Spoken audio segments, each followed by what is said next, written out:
और सबसे पहले बात होगी अमेरिकी राष्ट्रपति चुनाव की, जिसके लिए आज होना है मतदान। डेमोक्रेटिक पार्टी की उम्मीदवार कमला हैरिस और रिपब्लिकन पार्टी के उम्मीदवार डोनाल्ड ट्रंप के बीच कड़ा मुकाबला देखने को मिल रहा है।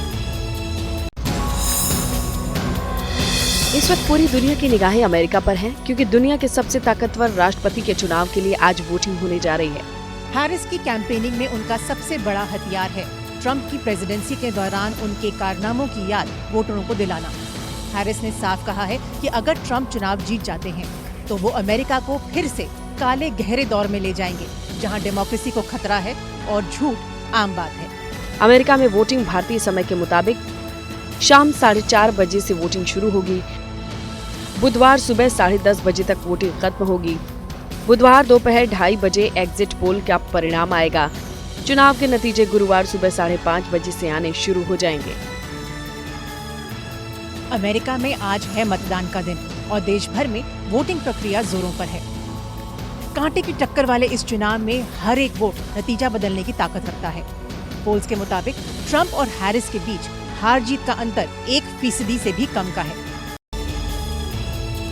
देखिए, राष्ट्रपति चुनाव के मद्देनजर पूरे अमेरिका में सुरक्षा के चाक चौबंद इंतजाम किए गए हैं। राजधानी वॉशिंगटन डीसी में राष्ट्रपति आवास व्हाइट हाउस की सुरक्षा और ज्यादा बढ़ा दी गई है। अमेरिका में राष्ट्रपति चुनाव के लिए वोटिंग आज होगी, लेकिन इससे पहले वहां मतदान की प्रक्रिया पहले ही शुरू हो चुकी है और रिपब्लिकन उम्मीदवार डोनाल्ड ट्रंप और डेमोक्रेट उम्मीदवार कमला हैरिस के बीच कांटे की टक्कर देखी जा रही है। अमेरिका में कुल 19 करोड़ मतदाता हैं। वोटिंग की प्रक्रिया कई दिन पहले ही शुरू हो चुकी है। 7.5 करोड़ से ज्यादा वोटर्स मताधिकार का इस्तेमाल कर चुके हैं। जीत के लिए 538 इलेक्टोरल वोट में से 270 वोट चाहिए। कैलिफोर्निया में सबसे ज्यादा 54 इलेक्टोरल वोट। अब देखना दिलचस्प है कि व्हाइट हाउस कौन पहुंचता है। राष्ट्रपति चुनाव के मद्देनजर व्हाइट हाउस और आसपास के इलाकों में सुरक्षा कड़ी कर दी गई है। देख सकते हैं कि इस तरह के मेटल बैरिकेड्स यहाँ लगाए गए हैं। देश भर में वोटिंग की प्रक्रिया जोरों पर है और नतीजों का बेसब्री से इंतजार। जैसे जैसे नतीजे आने शुरू होंगे, वैसे वैसे इस इलाके में लोगों की भीड़ इकट्ठा होनी शुरू हो जाएगी और कड़ी सुरक्षा के बीच नतीजों को मॉनिटर किया जाएगा। वॉशिंगटन डीसी से कैमरामैन सुंदर सिंह के साथ मधु भाटिया झा, एबीपी न्यूज। देखिए, अमेरिकी चुनाव से पहले वॉशिंगटन डीसी में कैपिटल हिल और आसपास की सरकारी इमारतों की सुरक्षा बढ़ा दी गई है। कैपिटल हिल में ही अमेरिकी कांग्रेस और कई अहम विभाग हैं और चुनाव से पहले वहां पर हलचल बढ़ गई है। अमेरिका में वोटिंग से पहले सियासी हलचल बढ़ गई है। मौजूदा राष्ट्रपति बाइडेन ने दूसरे कार्यकाल के लिए चुनाव नहीं लड़ा, लिहाजा इस बार कैपिटल हिल में नए प्रशासन का आना तय है। अमेरिका को मिलेगी अपनी पहली महिला राष्ट्रपति या फिर डोनाल्ड ट्रंप एक बार फिर व्हाइट हाउस जीतेंगे। ये वही कैपिटल हिल है जहां जनवरी में औपचारिक रूप से अमेरिका के नए राष्ट्रपति का चयन होता है। सांसद इस कैपिटल हिल बिल्डिंग में इकट्ठा होते हैं और पूरी तरह से गिनती की जाती है इलेक्टोरल कॉलेज वोट्स की, जिसे सर्टिफिकेशन कहा जाता है। आशंका ये है कि अगर नतीजे डोनाल्ड ट्रंप के खिलाफ आते हैं तो उनके समर्थक क्या करेंगे। इन्हीं कैपिटल हिल ग्राउंड्स में पिछले चुनाव के बाद जो हिंसा भड़की थी, उसकी यादें अब भी ताज़ा हैं। वो भयानक मंजर आम अमेरिकी अब तक नहीं भूला है और इसीलिए सरकार और सुरक्षा एजेंसियों ने मिलकर इस पूरे इलाके की सुरक्षा की कड़ी जिम्मेदारी उठाई है। कैमरामैन सुंदर सिंह के साथ मधु भाटिया झा, एबीपी न्यूज। देखिए, महाराष्ट्र में नामांकन वापसी के बाद दोनों ही गठबंधन, चाहे वो महायुति हो या महाविकास आघाड़ी, दोनों ने राहत की सांस ली है। आपको बताएं कि पूर्व सांसद गोपाल शेट्टी समेत बीजेपी के 10 बागियों ने अपना नामांकन वापस लिया। नाम वापसी के आखिरी दिन सत्ताधारी महायुति और मुख्य विपक्षी महाविकास आघाड़ी दोनों गठबंधन की तरफ से ज्यादा बागियों को मैदान से हटाने की कोशिशें हुई। महायुति में बीजेपी के 10, शिंदे गुट वाली शिवसेना के 7, अजित पवार गुट वाली एनसीपी के 7 बागियों के नाम को वापस ले लिया गया है। नाम वापस लेने वालों में बीजेपी के पूर्व सांसद गोपाल शेट्टी भी हैं। उनको बनाने के लिए डिप्टी सीएम फडणवीस को जिम्मेदारी दी गई थी।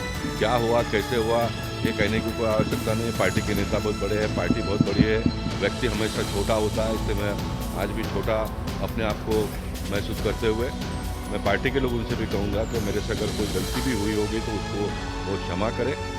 उद्धव ठाकरे ने भी बागियों को चेतावनी दी कि नाम वापसी नहीं लेने वाले नेताओं पर कार्रवाई होगी, जिसके बाद महाविकास आघाड़ी में कांग्रेस के 10 उद्धव गुट वाली शिवसेना के 6, शरद पवार वाली एनसीपी के 4 बागियों ने नाम वापस ले लिया। कुछ बागियों के मैदान से पीछे हटने के बाद दोनों गठबंधन के दिग्गजों ने राहत की सांस ली। शिवसेना उद्धव गुट के नेता संजय राउत के भाई सुनील राउत पर एफआईआर दर्ज हुई है। उन पर आरोप ये लगा है कि उन्होंने अपने एक बयान से महिलाओं का अपमान किया है।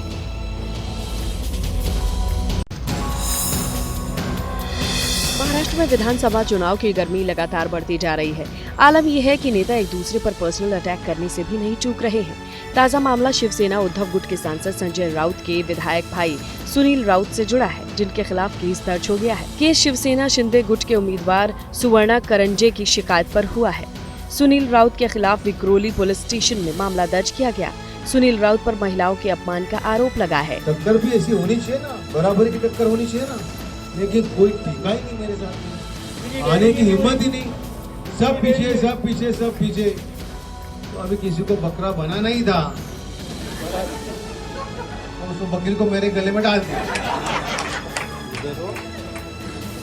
अभी 20 हजार को काटेंगे बकरे को।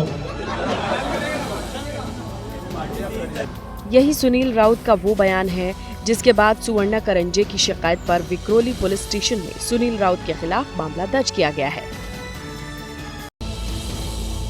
बात उत्तर प्रदेश की होगी, जहां पर जारी पोस्टर वॉर के बीच कल ही चुनाव आयोग की तरफ से उपचुनाव की तारीख बदल दी गई, जिसके बाद सियासी पारा और हाई हो गया और दोनों ही तरफ से और तेज स्पीड के साथ बयान दिए जा रहे हैं। बटेंगे तो कटेंगे से लेकर ना बटेंगे ना कटेंगे, मठाधीश सत्ता से हटेंगे के नारों ने यूपी की सियासत की तपिश बढ़ा दी है। लेकिन यूपी में चल रहे पोस्टर वॉर के बीच चुनाव आयोग ने 9 सीटों पर होने वाले विधानसभा उपचुनाव की तारीखें बदल दी। 13 नवंबर को होने वाला उपचुनाव 20 नवंबर को होगा। चुनाव आयोग ने जैसे ही नई तारीखों का ऐलान किया, बीजेपी और चुनाव आयोग दोनों ही विपक्ष के निशाने पर आ गए। कहीं ना कहीं कुछ तालमेल बिठाते हुए यह जो डेट्स हैं ये बदली गई है। कल उत्तर प्रदेश के मुख्यमंत्री जी दिल्ली आते हैं और आज तारीखें बदल जाती हैं। हारेंगे तो भागेंगे। कि देश के प्रधानमंत्री और मुख्यमंत्री के हिसाब से आप चुनाव का कार्यक्रम बनाते हैं, ये चुनाव आयोग पे गंभीर सवाल है। विपक्ष हमलावर हुआ तो बीजेपी की तरफ से भी प्रतिक्रिया आई। समाजवादी पार्टी बौखला गई है। समाजवादी पार्टी के लिए पराजय कुछ दिन और किसकी है? समाजवादी पार्टी जब भी चुनाव होगा तब भी पराजित ही होगी। अगर चुनाव पहले होते तो चुनाव में पहले पराजित हो जाती। ये उनकी पराजय एक सप्ताह के लिए किसकी है? और चलिए अब आगे बढ़ते हुए आपको 60 सेकंड न्यूज में आगे एक बड़ी खबर दें। आंध्र प्रदेश के डिप्टी सीएम पवन कल्याण ने खुद अपनी ही सरकार पर हमला बोला है, लेकिन उन्होंने ऐसा क्यों किया, आइए आपको इस रिपोर्ट में दिखाते हैं। आंध्र प्रदेश के डिप्टी सीएम और जनसेना प्रमुख पवन कल्याण ने महिलाओं की सुरक्षा के मुद्दे पर अपनी सरकार को घेरा। पवन कल्याण ने राज्य में महिलाओं के खिलाफ बढ़ते अपराध पर गृह मंत्री अनिता वंगालापुड़ी पर सवाल उठा दिए। होम मिनिस्टर अनिता गाరు కూడా చెప్తా ఉన్నారు, మీరు మంత్రి, మీరు హోమ్ మినిస్టర్, నేను పంచాయతీరాజ్ శాఖ మంత్రిని, నేను అటవీ శాఖ మంత్రిని, పర్యావరణ శాఖ మంత్రిని, హోం మంత్రి సార్ మీరు బాధ్యత వహించండి. నేను హోంశాఖ తీసుకున్న పరిస్థితులు వేరుగా ఉంటాయి, గుర్తుపెట్టుకోండి. విమర్శించే నాయకులకి అందరికీ నేను చెప్తున్నాను, ఈ రోజున ఇలాగే మీరు తీసుకొస్తా ఉండండి, మీరు నిశ్చలంగా ఉండండి, ఏమి చేయకుండా। पवन कल्याण सिर्फ यही नहीं रुके, उन्होंने यूपी के सीएम योगी आदित्यनाथ की तारीफ करते हुए अपराधियों के खिलाफ यूपी जैसी कार्रवाई करने का सुझाव भी दिया। మీకు ఎలా ఉండాలంటే ఇలాంటి క్రిమినల్స్ కి ఉత్తరప్రదేశ్ లో యోగి ఆదిత్యనాథ్ గారు చేసినట్టుగా చేయాలి మీ అందరికీ, అప్పుడు కానీ మీరు మాట్లాడరు। మీరు उत्तर प्रदेश के सिद्धार्थ नगर में मूर्ति विसर्जन के दौरान हुई पत्थरबाजी से हालात तनावपूर्ण हो गए हैं। लोग विरोध प्रदर्शन में सड़क पर बैठे हैं, तो वहीं दूसरी तरफ मध्य प्रदेश के छिंदवाड़ा में मूर्ति खंडित होने पर भी लोगों ने विरोध प्रदर्शन किया। यूपी के सिद्धार्थ नगर में मूर्तियों को विसर्जित करने के दौरान पथराव के बाद बखेड़ा हो गया, जिसके बाद इलाके में हालात तनावपूर्ण हो गए। गुस्साए लोगों ने प्रशासन के खिलाफ जमकर नारेबाजी की। पुलिस बल की मौजूदगी में इलाके में हालात अब काबू में हैं। माहौल बिगाड़ने की दूसरी तस्वीर छिंदवाड़ा से सामने आई। यहाँ समुदाय विशेष के युवक ने मंदिर में रखी गणेश प्रतिमा को खंडित कर दिया। हिंदूवादी संगठन ने घटना के विरोध में जमकर विरोध प्रदर्शन किया। बढ़ते प्रदर्शन को देखते हुए पुलिस ने मामला दर्ज कर आरोपी को हिरासत में ले लिया है। इलाके में हालात न बिगड़े, इसलिए भारी पुलिस बल की तैनाती कर दी गई है। हमारा जो पुलिस बल है और पूरा प्रशासन है इसमें पूरी तरीके से तैयार है। और इस तरह की स्थिति अगर कोई निर्मित करने की कोशिश करेगा या कानून व्यवस्था अपने हाथ में लेने की कोशिश करेगा तो उसको बहुत सख्ती से निपटा जाएगा और किसी के मन में ये भ्रांति ना रहे कि वो कुछ भी करेगा और कार्रवाई नहीं होगी। ये बिल्कुल बर्दाश्त नहीं होगा। जो कानून सम्मत काम है वही होगा। आइए बात करेंगे राजधानी दिल्ली की, जहां पर बदमाश बेखौफ हैं। ऐसा हम क्यों कह रहे हैं? क्योंकि वहां पर गोलीबारी की घटनाएं बहुत आम हो चुकी हैं और लचर कानून व्यवस्था की वजह से लोग डर के साए में जीने को मजबूर हैं। तस्वीरें दिल्ली के नागलोई की हैं, जहां सोमवार दोपहर तकरीबन 1:30 बजे बदमाशों ने एक प्लाईवुड की दुकान को निशाना बनाते हुए कई राउंड गोलियां चलाईं। सूत्रों के मुताबिक बदमाशों ने पर्ची डालकर 5 करोड़ की रंगदारी मांगी है। पर्ची पर अंकेश लकड़ा लिखा हुआ है।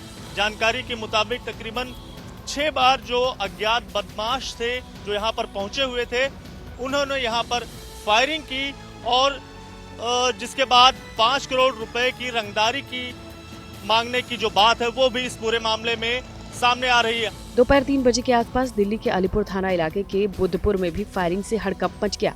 एक प्रॉपर्टी डीलर के ऑफिस पर बाइक सवार 3 बदमाशों ने ताबड़तोड़ फायरिंग कर दी। 8 से 10 फायर करने के बाद बदमाश मौके से फरार हो गए। पुलिस सीसीटीवी के आधार पर जांच में जुटी है।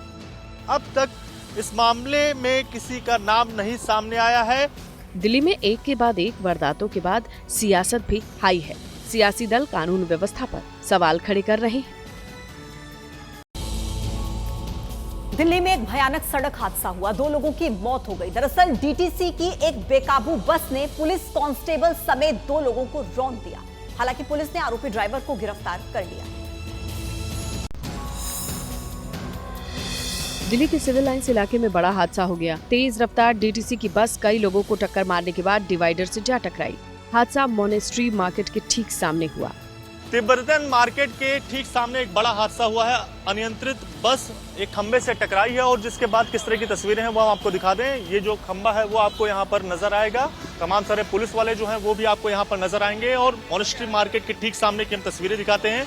ये जो खंबा है जिसको स्टैंड की तरह काम किया जाता है, ये रास्ता बताता है या फिर तमाम तरह के जो पोस्टर हैं वो लगाए जाते हैं और बस जब इस खंबे से टकराती है तो आप यहाँ पर देख पाएंगे जो कांच के टुकड़े हैं वो नजर आएंगे और किस तरह से रोड पर ये पूरा खंबा जो है वो आपको यहाँ पर पसरा हुआ नजर आएगा, टूट कर गिर गया है और जिसके चलते जो यातायात है वो भी प्रभावित हुआ है।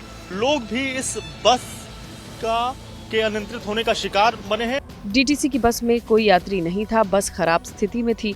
हालांकि हादसे की जानकारी मिलते ही पुलिस मौके पर पहुंची और बस ड्राइवर को गिरफ्तार कर लिया। नहाए खाए के साथ आज से 4 दिनों के लिए छठ महापर्व की शुरुआत हो गई है और इसी वजह से ट्रेन में काफी ज्यादा भीड़ है। लेकिन तमाम दावों के बीच किस तरीके से लोग जान जोखिम में डालकर दरवाजों से लटक कर यात्रा करने को मजबूर हैं, देखिए इस रिपोर्ट। छठ पूजा बेहद महत्वपूर्ण पर्व है। 4 दिन चलने वाला छठ महापर्व आज नहाए खाए के साथ शुरू हो गया। अब 6 नवंबर को खरना होगा। अस्ताचलगामी सूर्यदेव का पहला अर्घ 7 नवंबर को अर्पित किया जाएगा। वहीं उगते हुए सूर्यदेव को 8 नवंबर को अर्घ देकर 4 दिवसीय छठ व्रत का समापन होगा। छठ महापर्व के लिए लोग बाजारों में खरीदारी करने पहुंच रहे हैं।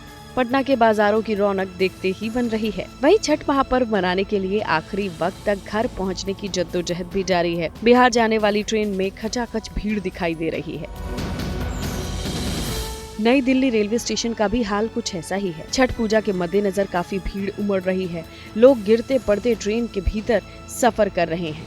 छठ पर्व के दौरान देश के प्रमुख शहरों से यूपी बिहार के लिए लाखों की संख्या में यात्री सफर कर रहे हैं। स्पेशल ट्रेन चलाई जा रही हैं। बावजूद इसके ट्रेनों में भारी भीड़ देखी जा रही है।